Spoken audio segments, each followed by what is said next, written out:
gabar jaamacadeed ah ayaa isku dayeysay inay lacag kaydsato maalin kasta waxay ka cabi jirtay maraq ukun ah oo bilaash ah waxayna ka cuni jirtay bariis cad makhaayada jaamacadda laakiin maalin maalmaha ka mid ah maamulaha jaamacadda ayaa yimid isaga oo ay weheliyaan maalgashadayaal iyo warbaahin si ay dugsiga u xayeysiiyaan way wada yaabeen sidee ayay suurtagal u tahay in arday ku nool jaamacad heer sare ah uu ku noolaado saboolnimo sidan u daran wariye ayaa weydiiyey sababta ay u cunto oo kaliya cuntooyinkaas su'aashu waxay u ahayd mid iska fudud laakiin gabadhu way argagaxday waxayna si degdeg ah u baaday boorsadeeda si ay lacag u hesho iyadoo gariiraysa ayay sharaxday inay mar walba u malaynaysay in cuntooyinkaas ay bilaash yihiin maamulaha shirkadda ayaa isla goobta ku weydiiyey sababta aysan u dalban kaalmada dhaqaale markay taas maqashay gabadhu si kasii daran ayay u weyday waxay tiri ma aysan ku dhiiran inay la tartanto hogaamiyaha fasalka si ay u hesho gunnada markii ay hadalkaas tiri maamulaha shirkadda wuu ka qoomameeyey maalgelinta dugsiga isla markaas wariye ayaa arkay bilad ku dhigan laabta gabadha iyadoo ogolaanshaha gabadha heshay ayay qaaday oo si taxadar leh u baaday markii ay fahamtay waxa ay tahay way istaagtay iyadoo yaab la qabtay markii la ogaaday in bilada uu ka tagay awowga gabadha maamulaha shirkaddu wuxuu xaqiijiyey inay ahayd bilad military oo heerka koowaad ah isla markiiba ayuu si xushmad leh ugu foorarsaday gabadha maadaama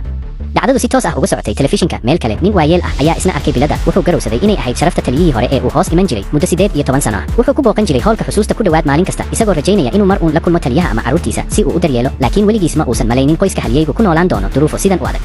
isla markiiba wuxuu ka codsaday awowgiis inuu u kaxeeyo dugsiga si uu ula kulmo gabadha dhab ahaantii awowgeedu ma ahayn haliyeyga keliya waalidkeeduna sidoo kale waxay naftooda u hureen dalka gabadhu waxay xasuusatay markay aad u yaraa dhulgariir weyn uu ku dhuftay magaalada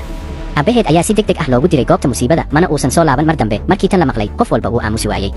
maamulaha shirkadda ayaa isla markiiba uga digay maamulaha jaamacadayn haddii aysan gabadha siin kaalmada dhaqaale uu kala bixi doono dhammaan maalgelintiisa laakiin sababtoo ah gabadhu waxay lahayd darajooyin aad u fiican kuwa wax dhibay ayaa u arkay qodax indhahooda ku jirta waxay doonayeen inay ka saaraan jaamacadda hadda markay arkeen maamulaha shirkadda oo u istaagaya way u soo dhaqaaqeen si ay u kiciyaan muran iyagoo ku eedeeyey inay si ula kac ah u cunaysay bariis bilaash ah si ay naxariis u kasbato iyagoo leh qofna ma noqon karo mid sabool ah oo aan awoodin inuu iibsado xitaa hal saxan wariyaashuna waxay u arkeen doodaas mid macquul ah markaas ayay weydiiyeen gabadha haddii ay sabool tahay maxay u raadsan weyday shaqo waqti dhiman ah si ay lacag u hesho markii su'aashaas la weydiiyey qof walba wuxuu u maleeyey inay doonayso inay kasbato naxariis laakiin xaqiiqadu waxay ahayd inay ka shaqaynaysay makhaayada jaamacadda maalin kasta ilaa shalay markii maareeyuhu uusan shaqada ka cayrin balse sidoo kale ka qaaday mushaharka hal sano oo dhan sababta ayaa ahayd inay ka xanaajisay gabadha qoys maalqabeen ah markii kuwa wax dhibay ay maqleen inay runta si cad u sheegtay waxay iska dhigeen inay doonayaan inay saxaan iyagoo ku amray ardayda kale inay keenaan dhowr saxan oo ay hor dhigeen kadibna ku qasbeen inay mid walba leefleefiso maamulaha shirkadda ma uusan u adkaysan karin wuxuuna u istaagay difaaceeda laakiin kuwa wax dhibay cidna uma ay tudhin waxay ku faaneen in qof kasta oo ka hor yimaado uusan weligii ku noolaan doonin magaaladan waxay xitaa ugu hanjabeen iyagoo adeegsanaya looxyada xusuusta ee waalidkeed maadaama howlka xusuusta uu qoysaskooda leeyahay gabadhu waxay ka baqday in ruuxda waalidkeedaysan helin xasilooni markaas ayay ilmada liqday oo dulqaadatay baxdiilka ninka daawanayay wuu cadhooday wuxuu rabay inuu ordo oo ciqaabo ardayda kibirka badan gabadhu si dib ah ayay u liqi kartay cuntada laakiin kuwa wax dhibay way sii wadeen cadaadinta maamulaha shirkadda samirkiisii uu dhammaaday wuxuu ku qayliyey waa ku filan madaneeyo cidda aad tahay madaneeyo sida qoyskaagu awood badan yahay joojiya tan hadda